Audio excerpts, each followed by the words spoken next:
Hi, the purpose of today's presentation is to review Folsom Cordova's guiding plan for improving student achievement in our areas of highest need.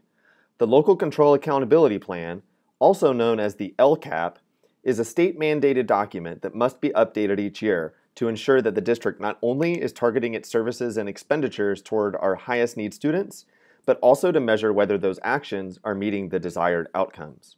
Today's presentation will provide background on the purpose of the LCAP, offer summaries of the goals, actions, services, and desired outcomes of our current year LCAP, and then conclude with a survey you can take to provide your input.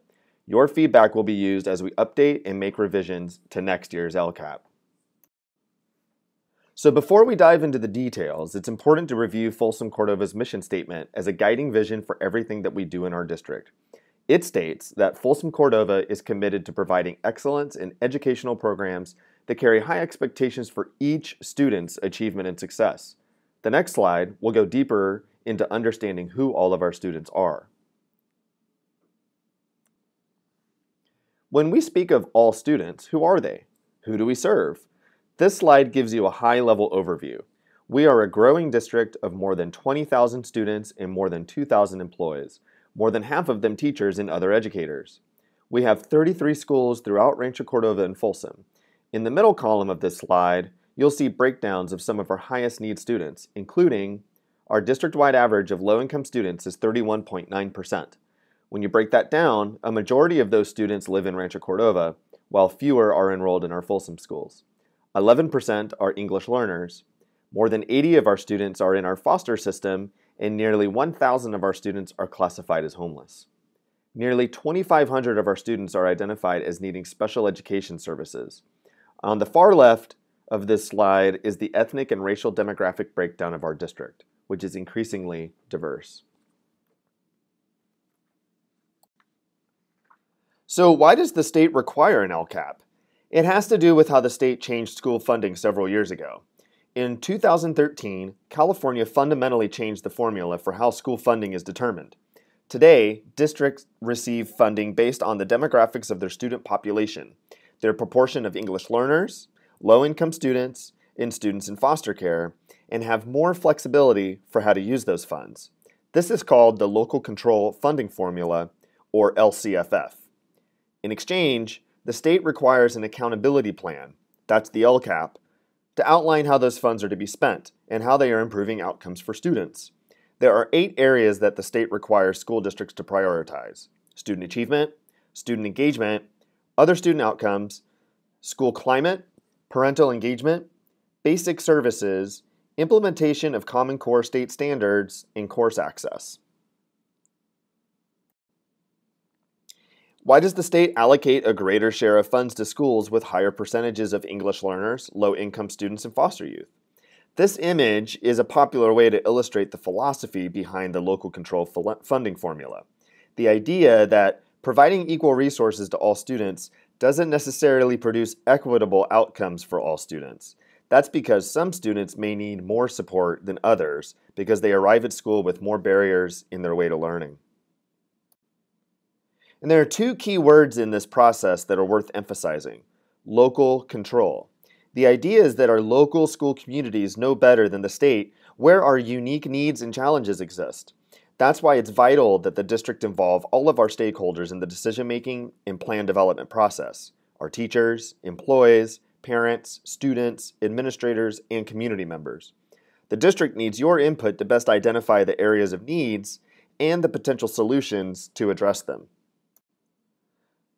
So before we dive into a review of this year's LCAP goals, here's our timeline for getting input and making revisions. In February, the district launched a new effort, a series of events called Education Town Halls, in which more than 300 people representing different stakeholder groups, teachers, employees, parents, students, administrators, and community members, reviewed school and district performance data and brainstormed ideas for improvement together. Today's presentation is our second phase of this school year's stakeholder engagement process, and it will include a survey at the end. The district will use all the feedback it has gathered to determine potential revisions to our LCAP, then distribute the draft plan back to the community for comments before its final adoption.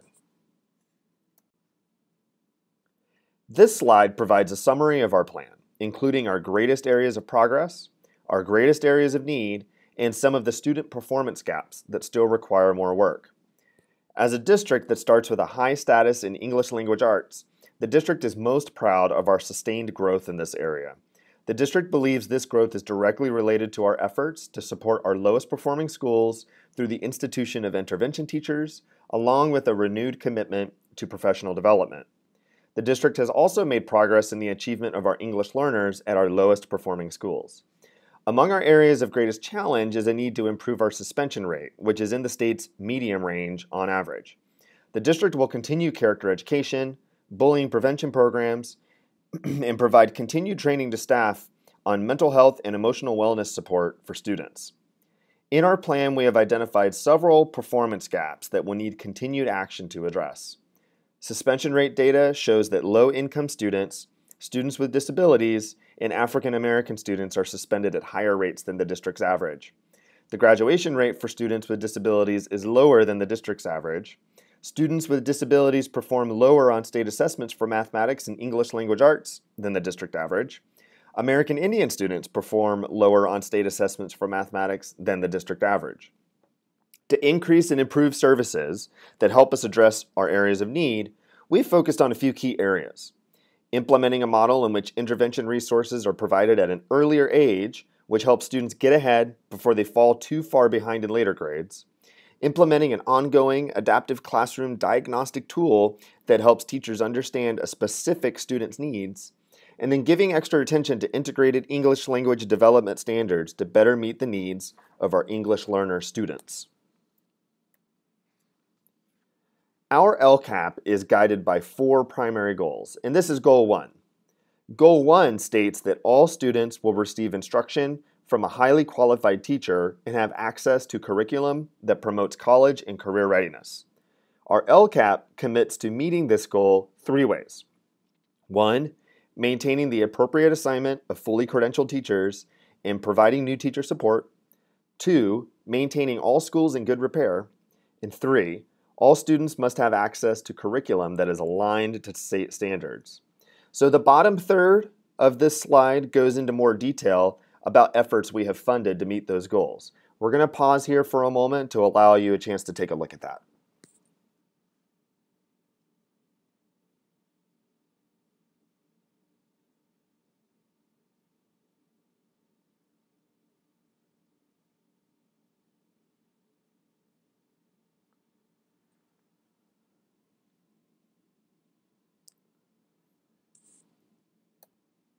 Goal number 2 states the district will increase parent and student engagement and provide a safe, healthy, and positive learning environment.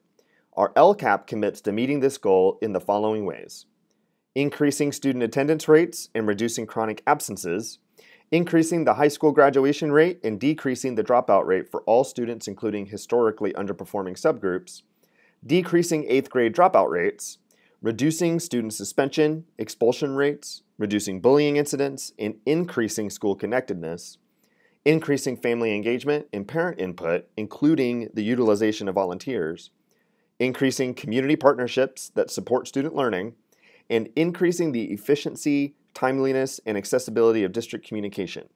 We're going to pause for a second so you can take a look at this graphic, and then we'll provide some additional details.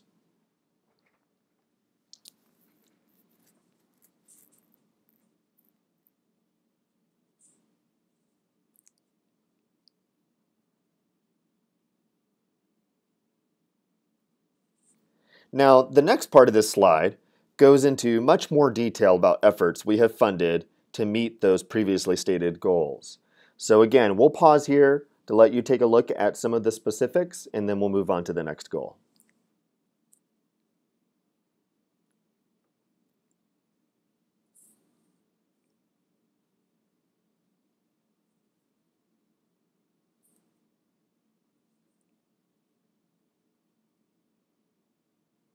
This is Goal 3.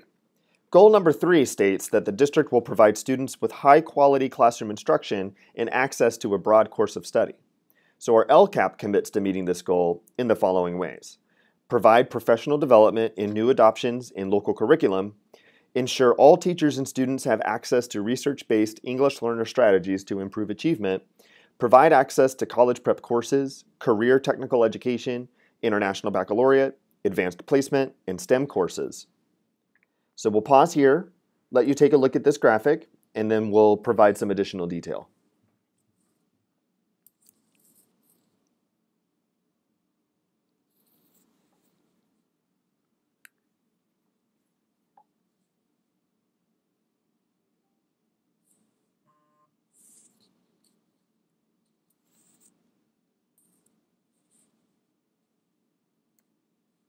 So the next part of this slide goes into a little bit more detail about the efforts we have funded to meet these goals. Let's pause here, let you take a look at this, and then we'll advance to the next goal.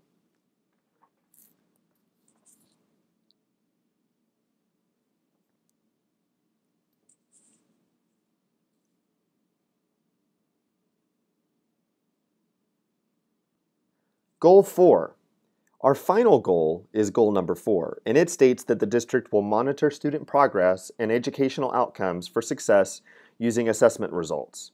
Our LCAP commits to meeting this goal in the following ways: ensuring all students are reading at grade level with special emphasis on grades 1, 3, 5, 8, and 11, ensuring students are meeting grade level standards in math with special emphasis on grades 1, 3, 5, 8, and 11, ensuring English learners make yearly progress, ensuring special education students make yearly progress, improving kindergarten readiness as measured by curriculum-embedded assessments, and increasing the percentage of 9th grade students completing 60 units by using interventions and credit recovery. We'll pause here, let you take a look at this graphic in more detail, and then we'll provide just a few more additional details.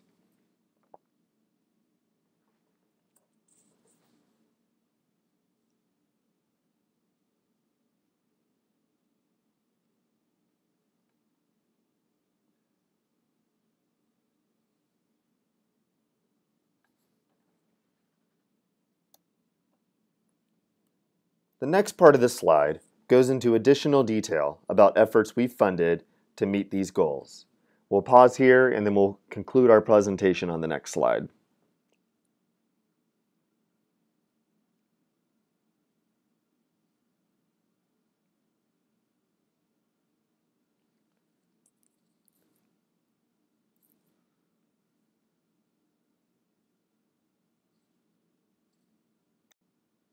So now that we've taken the time to review highlights of this year's LCAP, it's time to get your input as we propose drafts to next year's plan. Use any of the links on this slide to take our survey now, or you can take it at a later date. The deadline to take our online survey is 5 p.m. Friday, April 20th. Additionally, the links to these surveys, in addition to copies of this presentation and informational graphics, will be emailed to all families and employees after spring break.